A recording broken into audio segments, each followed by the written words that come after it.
Bonjour tout le monde et bienvenue à cette nouvelle vidéo. Avant toute chose, j'aimerais encore vous remercier chaleureusement pour l'accueil que vous avez fait à cette chaîne, pour vos partages, pour vos commentaires, pour vos likes, pour vos abonnements, parce que tout ceci contribue à la visibilité de cette chaîne, donc merci. J'ai envie de vous faire une vidéo prochaine sur le sujet questions-réponses. Donc j'ai besoin de votre collaboration et dans ce but de partage, je vous invite à me poser des questions. Vous pouvez le faire directement en commentaire sous cette vidéo ou si vous le préférez, vous pouvez m'envoyer un mail. Vous avez mes coordonnées sous cette vidéo. Aujourd'hui, on va parler de communication. Communication, comment communiquer si on est face à de la psychorigidité, ou plutôt, est-ce que je suis en mesure de partager, de communiquer quand je suis psychorigide?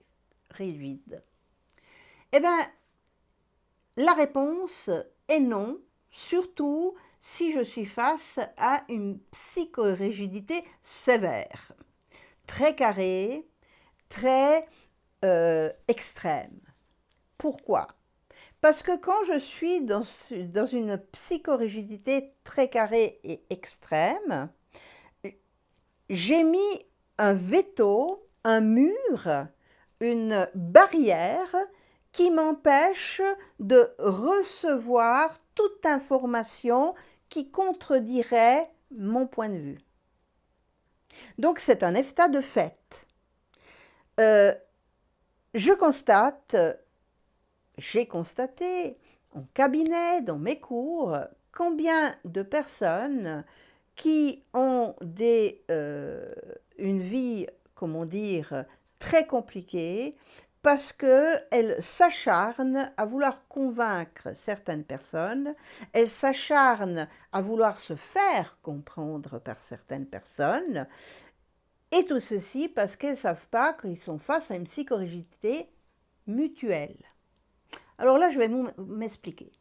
Donc, si j'ai face à moi un psychorigide très carré, il faut que je comprenne qu'il n'y a pas de dialogue possible, il n'y a pas de négociation possible parce que la porte, elle est fermée à double tour. Mais il y a aussi ma propre rigidité personnelle dans le fait que je suis focalisée sur vouloir casser le mur, alors que ceci n'est pas faisable. Donc je peux être aussi moi psychorigide quand je veux absolument me faire entendre, quand je veux absolument négocier avec quelqu'un, quand je me sens tout simplement incompris. Et dans ce sentiment d'être incompris, sans que je m'en rende compte, je finis par interpréter le rôle de la victime. Ma vie est comme ça à cause de telle et telle personne. C'est parce que je suis un incompris. C'est parce que je suis dans un environnement qui n'est pas propice à mon propre épanouissement personnel. Et là, on fait une erreur fondamentale parce que on croit que notre épanouissement personnel, le fait de pouvoir manifester exactement ce que j'ai envie de manifester, est tributaire de l'accord de l'autre. Ça, c'est un grand, comment dire, conditionnement mensonger. J'ai pas besoin d'être reconnu par quelqu'un pour savoir ma valeur. J'ai pas besoin d'avoir la permission de l'autre pour rayonner, pour m'épanouir, pour me positionner. Donc, quand je suis face à une personne psychorigide qui ne veut pas, entre guillemets, entendre raison ou entendre ma raison, qui ne me comprend pas, mais je dois accepter que l'autre ne peut pas me comprendre, que l'autre ne peut pas adhérer à mon point de vue. Mais ce n'est pas pour autant que je dois me plier à ce que l'autre aimerait faire, enfin que je fasse. Donc, accepter qu'on ne peut pas dialoguer, qu'on ne peut pas négocier, c'est aussi se positionner et dire simplement non. Mais pas non dans le combat, pas non dans la revendication. Simplement, c'est non. Alors que on finit par dire oui, amen à toutes des injonctions souvent très psychorigides de notre entourage. Surtout lorsque ces injonctions psychorigides nous viennent dans notre cadre familial, où on est pris au piège quelque part des sentiments. Vous avez tous fait l'expérience de ce qu'on appelle un chantage moral. Ah, si tu fais pas ça et ça, je t'aime plus, t'es plus ma fille, t'es plus mon fils, tu me fais de la peine, etc., etc. Sans qu'on se rende compte, ceci c'est aussi des psychorigidités. Donc c'est inutile de vouloir rentrer en communication et avoir l'approbation de l'autre. Plus on est face à une psychorigidité carrée, fondée sur des principes, et ces principes-là peuvent se passer de génération en génération. Plus on a ce passage à témoin d'une génération en génération, plus le principe devient solide. Plus il est quelque part liberticide. Il nous enlève la liberté d'agir et d'être. Mais il nous enlève la liberté d'agir et d'être parce que je incarne un autre personnage psychorigide qui est persuadé que je ne peux pas aller contre cela. Mais toute notre société, depuis que le monde est monde, est basée quand même sur les jeux de pouvoir, sur la loi du plus fort. Sur cette dualité, il y a toujours ceux qui veulent imposer et ceux qui doivent subir, le bourreau et la victime. Donc on est dans cette, comment dire, dans cet engrenage. Donc, on est dans cette période de fin d'année. On va rencontrer des personnes dans la famille. On rencontre aussi des personnes psychorigides à tous les coins de rue. Arrêtons de vouloir échanger sur ces sujets qui fâchent. On peut très bien vivre des moments ensemble en abordant des autres sujets qui ne fâchent pas. Et accueillons que quand on est dans une psychorigidité, c'est comme si on était dans une espèce d'état maladif dans lequel je ne peux pas accueillir la vie de l'autre. Donc inutile de s'acharner. Je suis thérapeute. J'ai envie un petit peu de vous proposer une façon que j'ai de traiter certaines choses. Quand je vois qu'une personne, elle est vraiment, comment dire, très carrée par rapport à certaines choses, qu'elle ne veut pas entendre raison, qu'elle vous accuse ou je ne sais pas quoi, mais je me dis, mais c'est comme si quelqu'un a la grippe. Il a la fièvre à 40 et il délire. Ben, je dois juste attendre que ça passe. Je ne vais pas y en vouloir. Je ne veux pas m'en vouloir de ne pas pouvoir le changer. Je ne peux pas vouloir à quelqu'un qu'il a la fièvre. Ça va passer.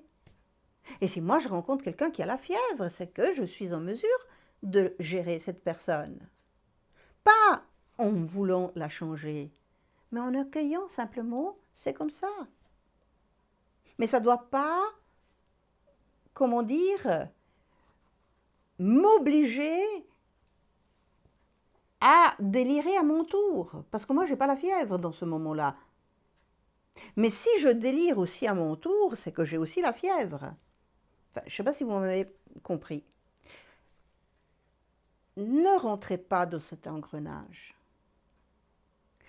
Identifiez tous ces psychorigidités. Et le premier pas que l'on peut faire pour sortir de tous ces psychorigidités, qui, je vous le rappelle, sont des tours d'ivoire dans lesquelles je me suis réfugiée par peur pour me protéger avant tout et qui sont devenues une prison, le premier pas, c'est de s'ouvrir à sortir de ça. C'est de le dire, c'est de manifester une décision, c'est donner un ordre. À partir d'aujourd'hui, je m'ouvre à un autre état de conscience. À partir d'aujourd'hui, je cesse de prendre ce que les autres me disent au premier degré. À partir d'aujourd'hui, je cesse de croire que mon bonheur dépend des autres. Et si, comme je vous ai dit la fois passée, je constate que malgré tout, j'y arrive pas, c'est que je suis face à ce blocage énergétique. Et là, j'ai peut-être besoin d'un thérapeute qui peut me sortir de là. Pourquoi? Parce que souvent, je suis tellement identifiée à la chose qu'il me manque le recul nécessaire pour prendre conscience de ce qui m'empêche de m'épanouir comme je veux.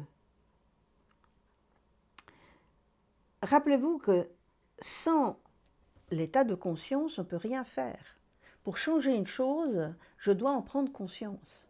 Peut-être le thérapeute, il est aussi là pour vous faire prendre conscience de qu'est-ce que vous devez transformer. Quelle est la cause de votre mal-être?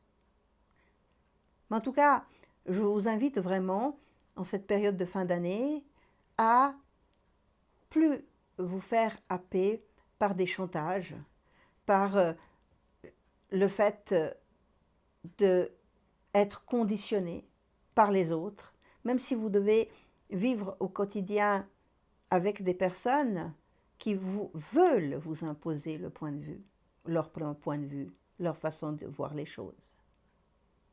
Mais vous pouvez aussi dire non et vous positionner en écoutant justement votre âme, en vous laissant inspirer.